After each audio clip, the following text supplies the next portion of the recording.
أعوذ بالله من الشيطان الرجيم. بسم الله الرحمن الرحيم.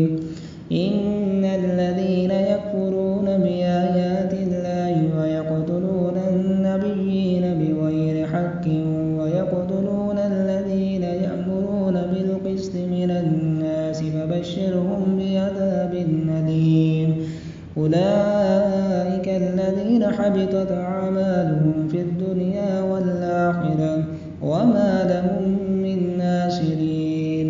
ألم تر إلى الذين أوتوا نصيبا من الكتاب يدعون إلى كتاب الله ليحكم بينهم ثم يتولى فريق منهم وهم معرضون. ذلك بأنهم قالوا لن تمسنا النار إلا أياما معدودات وغرهم في دينهم ما كانوا يفترون. فكيف إذا جمعناهم ليوم لا ريب فيه ووفيت كل نفس ما كسبت وهم لا يظلمون.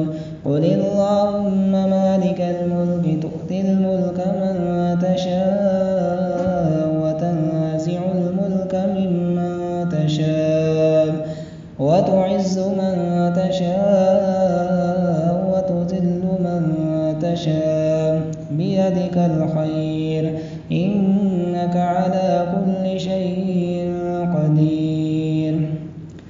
تولج الليل في النهار وتولج النهار في الليل وتخرج الحي من الميت وتخرج الميت من الحي وترزق من تشاء بغير حساب. لا يتخذ المؤمنون الكافرين أولياء من دون المؤمنين ومن يفعل ذلك فليس من الله في شيء إلا أن تتقوا منهم تقاه ويحذركم الله نفسه وإلى الله المصير. قل إن تخفوا ما في صدوركم أو تبدوه يعلمه الله ويعلم ما في السماوات وما في الأرض والله على كل شيء قدير.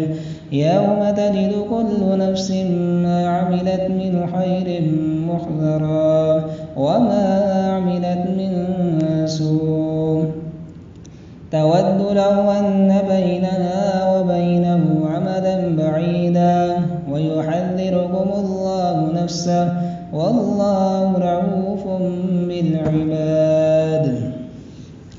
قل إن كنتم تحبون الله فاتبعوني يحببكم الله ويغفر لكم ذنوبكم والله غفور رحيم. قل أطيعوا الله والرسول فإن تولوا فإن الله لا يحب الكافرين.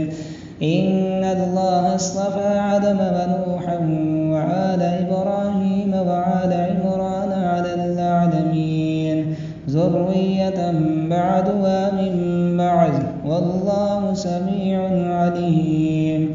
إذ قالت امرأة عمران رب إني نذرت لك ما في بطني محررا فتقبل مني إنك أنت السميع العليم.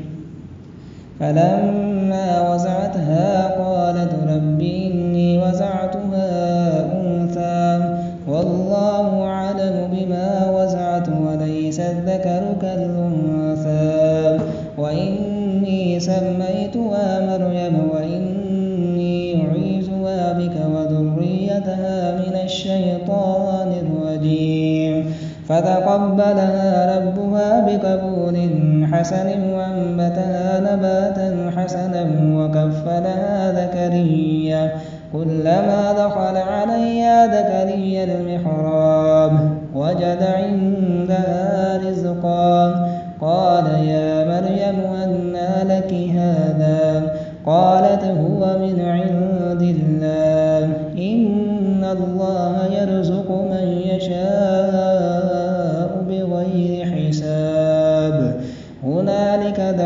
زكريا ربه قال رب هب لي من لدنك ذرية طيبة إنك سميع الدعاء فنادته الملائكة وهو قائم يصلي في المحراب أن الله يبشرك بيحيى مصدقا بكلمة من الله وسيدا وحسورا ونبيا من الصالحين قال رب أنى يكون لي غلام وقد بلغني الكبر وامرأتي عاقر قال كذلك الله يفعل ما يشاء قال رب اجعل لي آية قال آيتك ألا تكلم الناس 3 أيام إلا رمزا واذكر ربك كثيرا